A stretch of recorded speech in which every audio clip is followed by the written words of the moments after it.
Good morning, North America. Welcome to Church Talk TV. Lively talk about life, church, and church life. I'm your co-host, Dr. Bill Tenney-Britton, and I'm joined, as usual, by my co-host, Dr. Kris Tenney-Britton, and we're broadcasting from our studio in Columbia, Missouri, the heartland of America. Say good morning, Kris. Well, good morning, and welcome to Church Talk TV. Kris and Bill Tenney-Britton here to talk about, I want to talk about a survey that we did many years ago. That's not many, it was several years ago, where we talked to literally thousands of lay people, and we asked them, what is it about your relationship with Jesus Christ that the world needs to know, or that your neighbor needs to know, or that your neighbor would find at least worth listening to? And what we found is that the vast majority of people gave an answer of how the church was there for them. And that's a wonderful thing. It's great that the church is there for you. But the reality is that in our culture, no one's very interested in the church and your relationship with the church. They don't want to go to church. But they're very interested in knowing about your relationship with God and the divine and with Jesus. And the problem is that most people can't articulate that. Yeah, I'm just thinking, what do you do?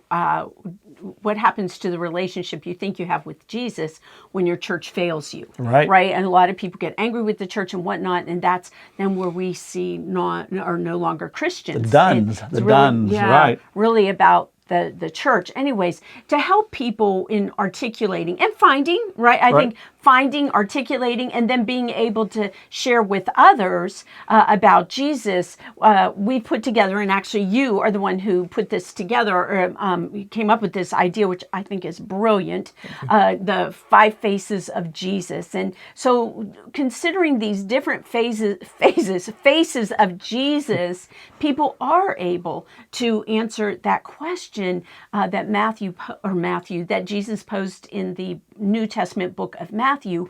Who do you say I am? So the reality is although we know that Jesus is multifaceted, that Jesus has lots of different, if you will, faces, what we found is that there are 5 faces that it seems most people are able to relate to. They can say, yeah, because we get these 5 faces. They go, oh, I relate to this one. Now, the reality is we're going to share them in a minute, and that you probably relate to any number of them. Most people relate to 2 or even 3 of them, and especially at different times in their lives. But I want to encourage you, just for an exercise, to pick the one, just the one that has the most call on your life, and learn to articulate that. Then you can shift and talk about another one some other time.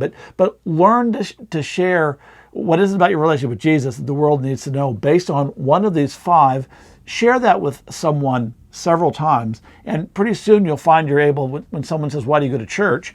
You'll be able to say, well, let me tell you about this relationship with Jesus that I have, and that's why I go to church. And so Jesus is my blah, blah, blah. So here we go. There's 5 faces of Jesus, and real quick, there's companion, there's healer, there's rescuer, there's guide, and there's promise keeper. And I think you have something to say about companion. I do. This dear woman who taught me about Jesus, she really mentored me. She was in her 80s when I met her, and she cared for our children when they were little itty bitties.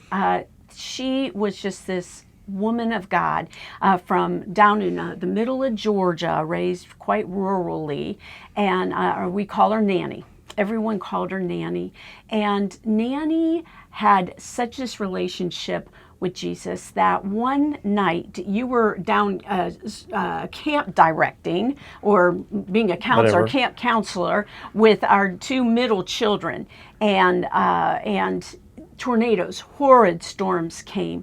Nanny had been in the hospital. She was pretty incoherent and was staying at our house. She couldn't walk, and the tornado sirens went off. And I picked her up and had to carry her down 2 flights of stairs with her other 3 children.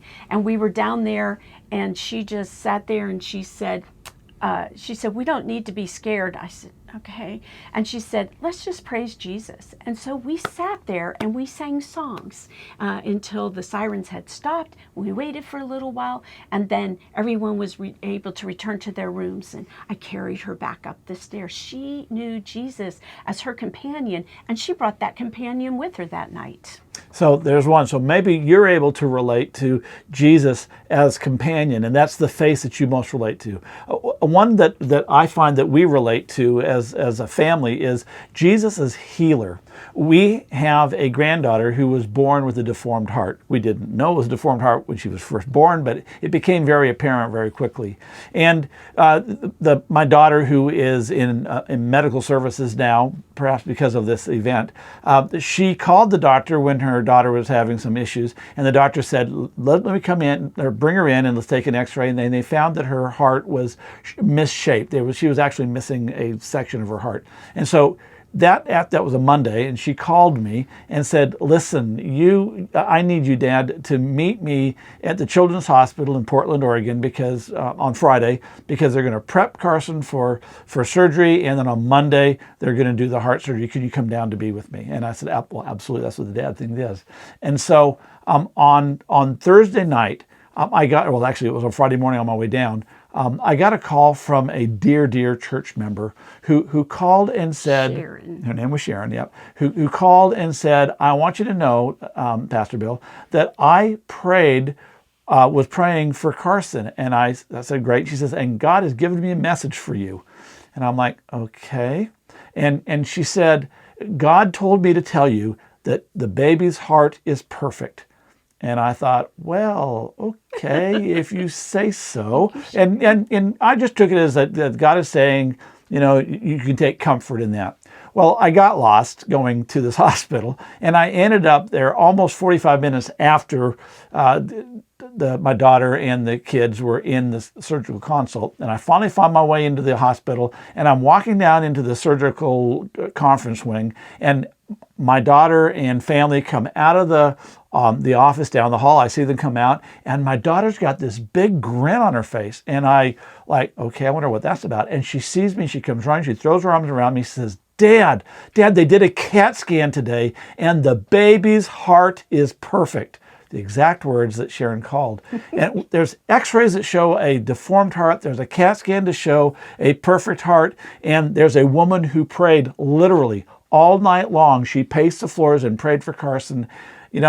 When someone asks that family, my family, about who Jesus is to them, they see Jesus as a healer.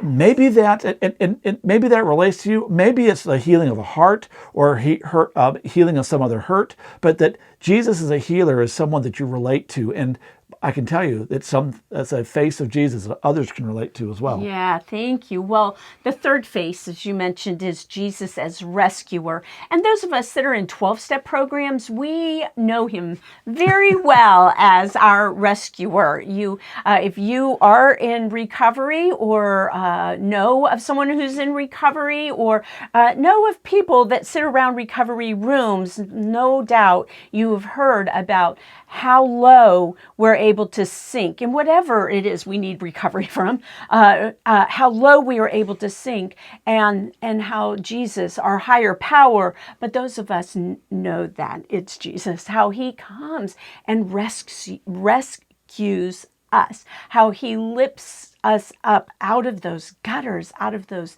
depths, and offers us a brand new life. So maybe that's a face of Jesus that you can relate to, a Jesus that has reached down and lifted you or a family member or a friend up, and you can say, I get that Jesus. That's a Jesus that I can relate to. Right. Well, the next one is Jesus as guide, and it's one of mine. In fact, that's my primary face of Jesus. Jesus as guide, and this Jesus is the Jesus who. Well, let me tell you about my life real quick, is that I was raised in church. I started going to church 9 months before I was born. And so there's never been a time where I didn't feel like Jesus and didn't know that Jesus was in my heart. But I spent years literally wandering around from career to career, never mind career, job to job, looking for the job that I would just love, that would just make the sense of my life. And I couldn't find it. I'm ADHD, and I'd wandered around, and I get tired of the job. And finally, Jesus literally, not physically, but taps on my shoulder and says, I've got a job for you. Are you ready to do it my way? And it was like, yeah, okay, I'll give it a try, because I've pretty much tried everything else.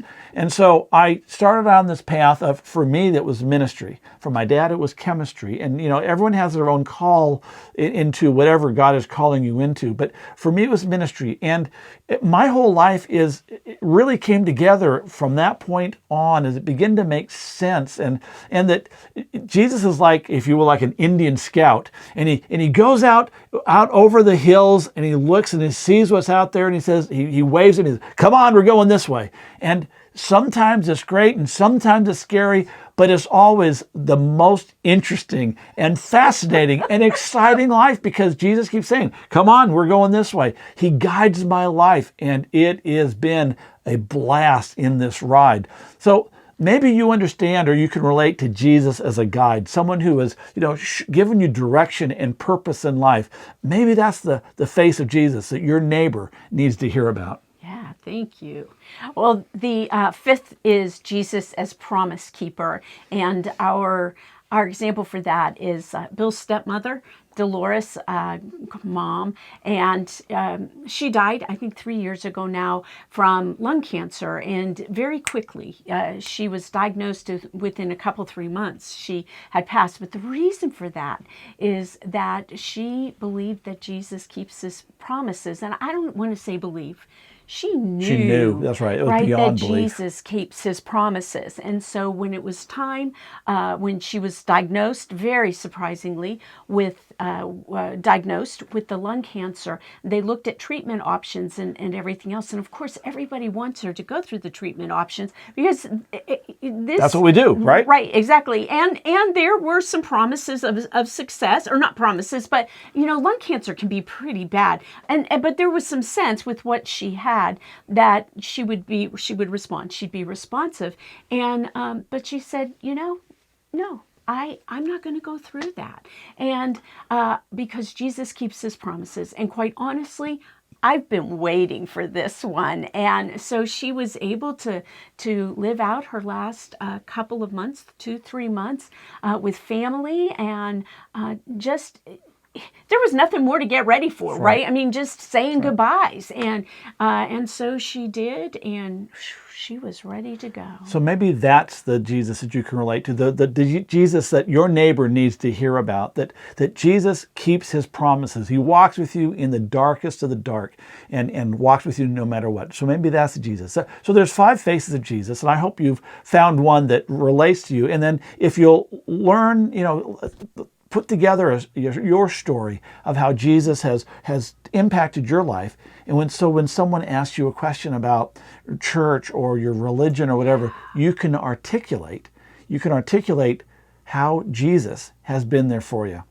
Listen, I just want to, we're out of time, but I want to real quick point you to my book, Hitchhiker's Guide to Evangelism. It's on Amazon.com. You can go grab it there. It has really a wealth of information on how you can impact others' lives with evangelism in a way that is not embarrassing for you, not embarrassing for the church, but most importantly, it's not embarrassing to those that you share with. Well, and I'll say it's about sharing how Jesus can impact their lives because of the way Jesus has impacted your life. All right, we're out of time. Say goodbye, Kris. Goodbye. Have a great week. Bye.